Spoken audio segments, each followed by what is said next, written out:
Welcome back to Tarot Page Philippines. And para sa video na to po, gawin natin ang energy check ng may mga sun, moon, at rising sign na Aquarius.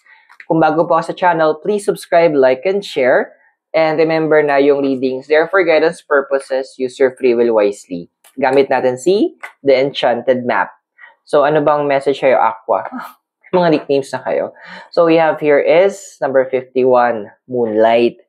Alam mo, may mga, ito yun eh.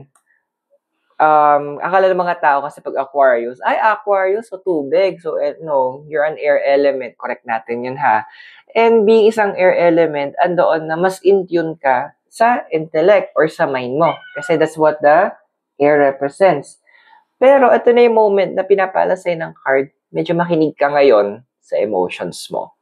Bigyan mo ng puwang na pakinggan mo anong sinasabi ng puso mo. Kasi minsan hindi natin nakikita yung mga red flags because ang nakikita natin is only the black and white. Hayaan mo ngayon na makita ng puso mo yung gray area. Dito mo makikita na may mga tao sa paligid mo na dapat mo palang iniwasan na long way before na parang pinaparamdam na sa'yo ng universe na, uy, may red flag yan. Pero since napaka-detailed nila at ginagawa nila yung duties, responsibilities nila, ayun na, hindi natin napapansin. Take time to give yourself the chance na makinig. Ano ba yung nararamdaman mo towards this person? Now, pag may naramdaman ka something negative, stop for a moment, investigate, try to understand. Wala namang mawawala sa'yo eh.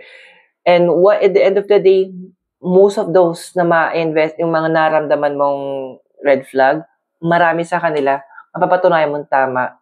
And that will be because nakinig ka sa instinct mo. I hope nakatulong yung reading. Those are for guidance purposes. Use your free will wisely. At kung bago ka, subscribe, like, and share para magkita tayo sa next video. So, bye for now!